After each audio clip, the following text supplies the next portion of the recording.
राहुल गांधी जी को कम से कम मैं तो नहीं समझ पाता, इसलिए मैं निरर्थक प्रयास करने में अपना टाइम वेस्ट नहीं करता।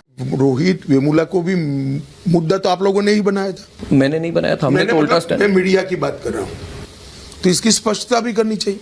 होगा वो जिसका हिस्सा ले जाएगा, आप जोड़ते रहो। खिचड़ी सरकार की कोई पॉलिटिक्स कहाँ पर क्या 400 हमारे पास होने के बाद कौन सी खिचड़ी सरकार बननी है? देश के संविधान निर्माताओं ने कभी ऐसा नहीं सोचा था कि कोई निर्लज्ज व्यक्ति, इतना निर्लज्ज व्यक्ति पावर में आ जाएगा जो जेल में जाने के बावजूद नमस्कार दोस्तों, स्वागत है आपका एक नए जोरदार धमाकेदार वीडियो में। दोस्तों, विपक्षियों ने कोई कसर नहीं छोड़ी है इस 2024 के इलेक्शन में बीजेपी को घेरने के लिए। पुराना हो या नया हो, जो मुद्दा मिल रही है विपक्षी बीजेपी को घेरने में लगी हुई है, लेकिन उनको पता नहीं है सामने खड़े हैं चाणक्य, बीजेपी के चाणक्य अमित शाह। तो दोस्तों, अमित शाह ने इन विपक्षियों की एक एक चाल को धराशायी करते हुए इनकी पोल अच्छे से खोल ली है। इस वीडियो में दोस्तों पूरा वीडियो देखिए, आपको आनंद अवश्य आएगा। तो चलिए शुरू करते हुए वीडियो। रेवन्ना का जो केस हुआ, जो HD देवेगौड़ा जी के पोते हैं उनके खिलाफ केस हुआ, किस तरह से उन्हें उत्पीड़न की, उन्होंने टॉर्चर किया, मोलेस्टेशन की, सेक्सुअल असॉल्ट किया कितने औरतों का, क्या इसका असर नहीं पड़ेगा बीजेपी पर, कर्नाटक? नहीं, बिल्कुल पड़ेगा, मगर कांग्रेस पर पड़ेगा। कांग्रेस पर क्यों? इसलिए क्योंकि एक कब का इनके संज्ञान में आ गया था, परंतु वोकली का वोट बैंक का जब तक पोलिंग समाप्त न हो इन्होंने छिपाए रखा। आप कह रहे हैं उन्होंने छिपाए? निश्चित रूप से छिपाए। कैसे छिपाते? इससे तो उनका फायदा वोकली का वोटिंग होने के 2 दिन बाद ही ये बात बाहर आती है और तब तक रेवन्ना भाग जाते हैं। आपने कहा उन्होंने इनके साथ मिलकर इनको जाने दिया। मिलकर ऐसा मेरा नहीं कहना, उनकी जानकारी थी, मगर पॉलिटिकल रीजंस के कारण, पॉलिटिकल लॉस गेन के कारण उन्होंने लेट कदम उठाए। सोच समझ के। सफेद कपड़ा ओ, इसका आप पर कोई असर नहीं पड़ेगा। मैं तो कई बार, अब मेरी पार्टी ने, मैंने ही मेरी पार्टी का स्टैंड स्पष्ट कर दिया, कठोर से कठोर कार्यवाही होनी चाहिए, किसी को नहीं बख्शना चाहिए, भले हमारे साथी हो। आपकी डॉक्टर्ड वीडियो निकली थी, वो भी तेलंगाना के कांग्रेस के सोशल मीडिया टीम की ओर से, उनका रोल था उस पर, और जब तक उसको पकड़ी गई वो बहुत वायरल हो चुका था अमित शाह जी, जहां पे आप कह रहे हैं doctored video, deep fake video में आप कह रहे हैं कि अब ओबीसी कोटा को काट। देखिए, फॉर्चुनेटली डॉक्टर्ड वीडियो निकालना और पकड़े जाना दोनों के बीच में पोलिंग नहीं हुई है। जब वीडियो बाहर आई तुरंत मैंने सच्चा मेरा जो भाषण था वो मीडिया के सामने रखा, और पूरे देश के मीडिया ने, इवन रीजनल मीडिया ने भी सच्चा भाषण और डॉक्टर्ड भाषण दोनों जनता के सामने रखे। वो कंप्लीटली एक्सपोज हो चुके हैं और सबको मालूम है कि तेलंगाना कांग्रेस ने किया है। अब जनता को भी मालूम हो गया है कि हार के भय से वो कितने फ्रस्ट्रेट हुए हैं। एक्चुअल में रिजर्वेशन हटाने का बीजेपी का ना कोई इरादा है, ना कोई एजेंडा है।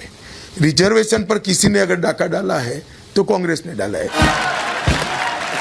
मैं आपको डिटेल समझाना चाहता हूं। कर्नाटक में उन्होंने रिजर्वेशन मुस्लिमों को दिया, रातों रात पिछड़ेपन के किसी सर्वे के बगैर कर्नाटक के सारे मुसलमानों को उन्होंने बैकवर्ड क्लास बना दिया। अब ये जो रिजर्वेशन दिया वो किसका कम हुआ? SC ST OBC का। ST SC OBC का। उसी तरह आंध्र प्रदेश में इन्होंने रिजर्वेशन मुसलमानों को दे दिया, जबकि हमारे संविधान में धर्म के आधार पर आरक्षण का कोई प्रोविजन ही नहीं है, ये गैर संवैधानिक है, दे दिया। वहां पर भी किसका कम हुआ? ST SC OBC का। जब ये एक्सपोज होने लगा तो फ्रस्ट्रेट होकर इन लोगों ने ऐसे फेक वीडियो चलाना शुरू किया है, परंतु फॉर्चुनेटली समय पर बात बाहर आ गई, सत्य लोगों के सामने आ गया और आज वो जवाब देने की स्थिति में। रोहित वेमुला केस पर अभी जो खबर आई है कि तेलंगाना की सरकार ने उसका क्लोजर रिपोर्ट किया है, इस पर जितने बीजेपी के नेता हैं उनके खिलाफ केस वापस ली गई, केस क्लोज किया गया, और उस पर कहा गया कि रोहित वेमुला दलित था ही नहीं। यानी कि जो पूरी दलित प्रोवोकेशन की पॉलिटिक्स हुई है अमित शाह जी, और आज की बात नहीं है, 2016 से जो चल रही है, जब से JNU में टुकड़े टुकड़े गैंग ने काम संभाला था, तो ये इसका असर नहीं हुआ है पिछले 8 सालों में?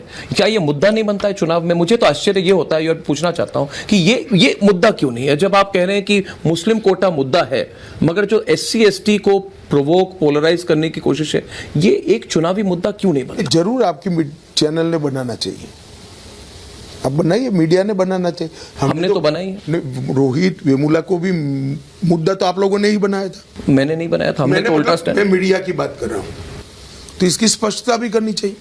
स्पष्टता तो हमने तो उजागर की है, सामने रखी है, मगर इलेक्शन मुद्दा क्यों नहीं बनता? नहीं, इलेक्शन मुद्दा इसलिए नहीं बनता, इसको कोई मानता ही नहीं था। उस वक्त भी सब जानते थे, सत्य जो जानते थे वो सारे जानते थे कि वो दलित नहीं थे। मगर उसमें तो पूरे कैंपस में पॉलिटिक्स और प्रोवोकेशन कब हुई? वो तो किया, मगर क्या हुआ? उसके बाद भी चुनाव हार गए।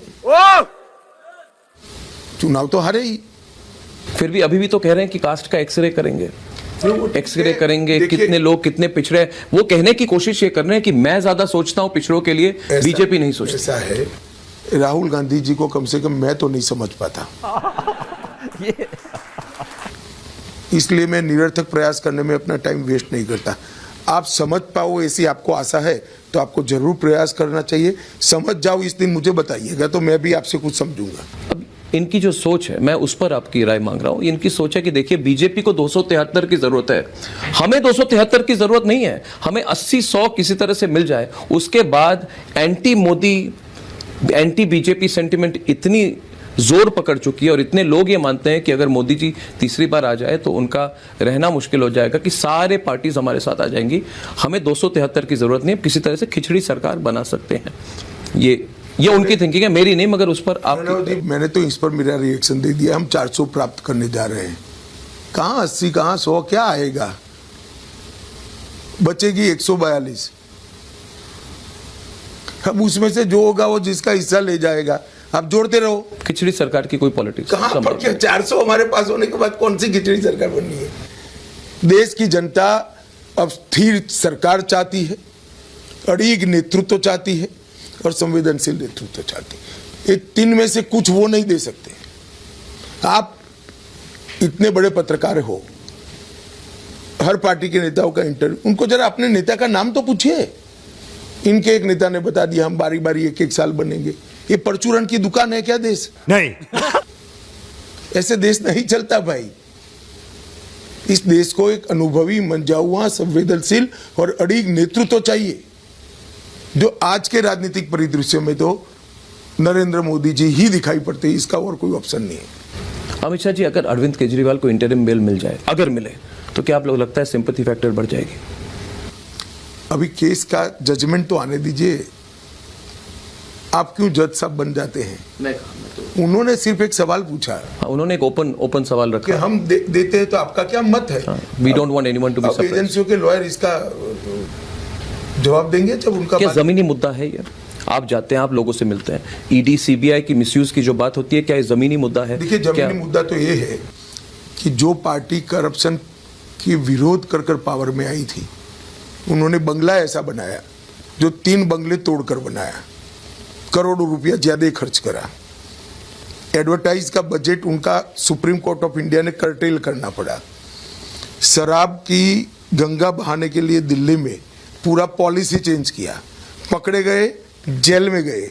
जेल में जाने के बाद भी ये भारत में पहला है जो इस्तीफा नहीं देते। कहते हैं लीगली ये जरूरी नहीं है। लीगली इसलिए जरूरी नहीं है कि हमारे संविधान निर्माताओं ने कभी ऐसा नहीं सोचा था कि कोई निर्लज्ज व्यक्ति, इतना निर्लज्ज व्यक्ति पावर में आ जाएगा जो जेल में जाने के बावजूद भी इस्तीफा नहीं देगा मॉरल ग्राउंड पर। इसलिए इसका कोई समाधान संविधान लिखते वक्त हमारे संविधान निर्माताओं ने नहीं रखा है। तो ऐसे सिचुएशन में क्या किया जाए? कुछ नहीं, का जनता तय। मुख्यमंत्री तिहाड़ जेल से चलाएं अब अभी तो अनगिनत दिनों के लिए, अभी तो चला ही रहे। लॉन्ग टर्म सॉल्यूशन तो नहीं है। निकलेगा, समय ही निकालेगा, जनता निकालेगी। आप नहीं निकालेंगे कुछ? हर चीज हम नहीं कर सकते भाई। इस देश में अदालतें भी है, लोकतंत्र है, लोग हैं, मतदाता है, वो सारी चीजें देखते हैं। लानत है तुम लोग पे, लानत।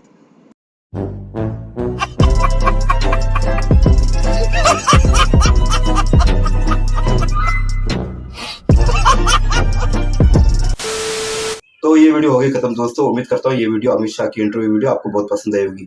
तो दोस्तों ऐसी वीडियो इसलिए लेके आते हैं हम लोग ताकि सर्कुलेट हो, सभी के बीच में जाए, क्योंकि ऐसे चैनल को, ये आर भारत अर्नब गोस्वामी का चैनल दोस्तों, इसमें ये इंटरव्यू डाला गया है अमित शाह जी का। तो हो सकता है सभी ऐसे इस चैनल को देखते ना हो या सभी के पास ये वीडियो रिकमेंड नहीं हो, तो हम मेरी जैसे यूट्यूबर जो छोटे यूट्यूबर होते हैं हम लोग, हमारी कोशिश रहती है कि दोस्तों आप सभी के पास ऐसी वीडियो को पहुंचाएं। तो दोस्तों इसलिए ये वीडियो मैं आपके समक्ष लेके आया हूँ। उम्मीद करता हूँ दोस्तों ये वीडियो आपको पसंद आई होगी, अमित शाह के जवाब भी आपको पसंद आए होंगे और अमित शाह ने विपक्ष को किस तरह पेला ये भी आपको पसंद आया होगा। तो दोस्तों अगर ये वीडियो आपको पसंद आई तो मेरा चैनल सब्सक्राइब करके जरूर जाओगे। मिलता हूँ आपसे अगली वीडियो में, तब तक के लिए जय हिंद, वंदे मातरम।